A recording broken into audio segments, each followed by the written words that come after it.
नमस्कार मैत्रिणींनो. तर बघा मैत्रिणींनो, आज मी मस्त अशी बघा अगदी 10 मिनटात ही भाजी बनवणार आहे. आणि ही जी बघा भाजी आहे ती बाजारातून आणलेल्या कोणत्या साहित्यापासून मी इथे बनवणार नाही आहे. तर इथे बघा घरच्या साहित्यापासून अगदी कमी वेळेमध्ये ही भाजी मी इथे बनवणार आहे. तर चला बघूया. तर बघा मैत्रिणींनो, मी इथे 2 ते 3 चम्मच इथे तेल घातलेलं आहे. आता यामध्ये बघा थोडं इथे जिरं मी इथे घालून घेणार आहे. आणि बघा इथे आपल्याला बघा पावसाळ्याचे दिवस असल्यानंतर बघा इथे भाजीपाला इतका महाग झालेला असतो. आणि इथे बघा आता बघा दररोज भाजीपाला विकत आणणे शक्य नसतं, म्हणून इथे घरच्या साहित्यापासून झटपट अशी ही भाजी मी इथे तयार करणार आहे. तर इथे बघा मी इथे एक कांदा इथे चिरून घेतलेला आहे. तो छान प्रकारे इथे यामध्ये तेलामध्ये शिजू द्यायचा आहे. आणि इथे बघा ही जी भाजी आहे ती बघा मी इथे झटपट बनवणार आहे. आणि इथे बघा ही जी भाजी आहे ती पोळीसोबत किंवा भातासोबत तुम्ही खाऊ शकता. तर बघा इथे कांदा हा झालेला आहे आणि कांद्याचा कलर पण चेंज झालेला आहे. तर आता इथे काय करायचं आहे, यामध्ये मी इथे बघा आलं लसूण पेस्ट घालणार आहे. तर 1 चम्मच मी इथे यामध्ये आलं लसूण पेस्ट घालणार आहे. तर इथे बघा आलं लसूण पेस्ट पण आपल्याला छान तेलामध्ये होऊ द्यायची आहे. आणि बघा इथे आलं लसूण पेस्ट झाल्यानंतर मी यामध्ये मसाले टाकून घेणार आहे. तर इथे बघा मी इथे थोडा खडा मसाला वापरलेला आहे. 1 चम्मच इथे धने पावडर वापरलेला आहे. त्यानंतर इथे थोडं हिंग यामध्ये टाकायचं आहे. आणि इथे बघा थोडं इथे हळद पण वापरायची आहे. आणि लाल तिखट वापरायचं आहे. तर 2 चम्मच मी इथे लाल तिखट घातलेलं आहे. आता हे टमाटर मी यामध्ये टाकून घेतलेलं आहे. आता हे टमाटर छान आपल्याला मिक्स होऊ द्यायचं आहे आणि मस्त शिजू द्यायचं आहे. आता हे शिजल्यानंतर बघा इथे छान ग्रेव्ही तयार झालेली आहे.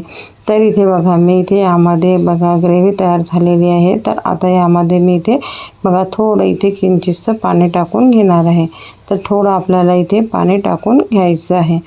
तर बघा ग्रेव्ही एकदम मस्त झालेली आहे आणि बघा तेल पण सुटलेलं आहे.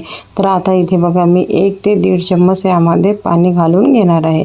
आणि छान प्रकारे तर्री आपल्याला तयार करून घ्यायची आहे. तर हा रस्सा मी इथे तयार करून घेतलेला आहे. आता याला छान उकळी येऊ द्यायची आहे. तर ही जी उकळी येईपर्यंत आपल्याला बघा यामध्ये काय घालायचं आहे, त्यासाठी आपल्याला बघा इथे सारण तयार करून घ्यायचं आहे. तर इथे बघा ही उकळी येईपर्यंत मी इथे बघा मस्त असं सारण तयार करून घेणार आहे. तर 1 चम्मच मी इथे बघा बेसन घेतलेलं आहे. थोडी हळद टाकायची आहे.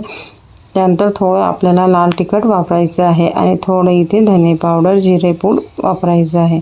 आणि इथे बघा थोडं बघा यामध्ये थोडा सांबार घालायचा आहे. आणि वरून थोडं तेल घालायचं आहे, जेणेकरून ही वडी आहे ती छान प्रकारे होणार आहे. तर इथे बघा हे जे छान मिक्स करून घ्यायचं आहे. आणि हे पाण्याने बघा पेस्ट करून घ्यायची आहे. आणि चवीनुसार यामध्ये मीठसुद्धा घालायचं आहे. तर हे सर्व बघा एक छान मिक्स करून घ्यायचं आहे. आणि मिक्स झाल्यानंतर बघा यामध्ये पाणी घालून हे छान प्रकारे जसं आपण भजवतो तशाच प्रकारे इथे तेवढ्याच प्रमाणात पातळ इथे करून घ्यायचं आहे. तर इथे बघा मस्त असं पीठ इथे तयार झालेलं आहे. बघा इथे छान प्रकारे हा इथे जे इथे बघा बेसनचं पूर्ण इथे बघा हा घोळ तयार झालेला आहे.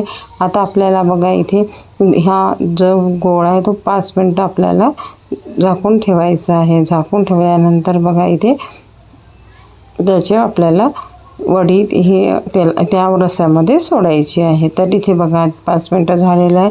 छान प्रकारे बघा आता हे रस्स्याला पण छान उकळी आलेली आहे. तर ह्यामध्ये बघा आपल्याला छोटे छोटे जसं आपण भजे टाकतो तशाच प्रकारे छोटे छोटे आपल्याला हातानेच यामध्ये टाकून घ्यायचे आहे. तर इथे बघा आता ह्या रस्स्यामध्ये मी थोडं मीठ टाकून घेत आहे. आणि मीठ छान मिक्स करून घ्यायचं आहे. आता हे मिक्स झाल्यानंतर आता जे मी घोळ केलेला आहे त्याचे बघा छोटे छोटे मी इथे वडी करून बघा इथे यामध्ये टाकून घेणार आहे. तर बघा आपल्याला हातानेच बघा छोटे छोटे यामध्ये अशा प्रकारे जशा प्रकारे आपण भजेला टाकतो तशाच प्रकारे इथे बघा टाकून घ्यायचे आहे. आणि हे जे टाकताना बघा गॅसचा पॉवर आपल्याला थोडा मोठाच ठेवायचा आहे, जेणेकरून हे एकमेकाला चिपकणार नाही. तर बघा इथे रस्स्याला छान उकळी येऊ द्यायची आहे, नंतरच हे टाकायचे आहे. तर बघा इथे मस्त असं बघा इथे हे टाकून घेत आहे. आणि बघा हे शिजायला बघा 5 मिनटात हे शिजणार आहे. तर अगदी सोप्या पद्धतीने आणि पटकन अशी ही रेसिपी आहे। तर बघा, जर भाजीला काही नसेल तर आपल्याला विचार पडतो की भाजी कशाची करायची, तर अगदी घरच्या साहित्यापासून पटकन आणि झटपट अशी ही इथे बघा ही भाजी तयार होत आहे। आणि इथे बघा, ह्या भाजीला कुठल्याच प्रकारचा भाजीपाल्याचा वापर केलेला नाही आहे, तर अगदी कमी साहित्यामध्ये ही बनलेली आहे। आणि बघा, प्रत्येक वेळेस आपल्याला बघा इथे भाजी पोळी बघा खायची असेल तर बघा इथे आपल्याला भाजीचा विचार पडतो, म्हणून इथे बघा अशा प्रकारे जी भाजी आहे केली तर आपण ही भाजी पोळीसोबत सुद्धा खाऊ शकतो आणि इथे बघा आपण ती भातासोबत सुद्धा खाऊ शकतो। तर बघा, मस्त अशी वडी इथे तयार झालेली आहे आणि बघा अगदी 5 ते 6 मिनिटात ही शिजलेली आहे। आणि बघा हा जो रस्सा आहे तो पण छान इथे बघा लालसर तर्री आलेली आहे आणि जी वडी आहे बघा ती शिजल्यानंतर वर आलेली आहे। तर बघा मस्त अशी वडी इथे तयार झालेली आहे आणि एकदम मस्त शिजलेली आहे।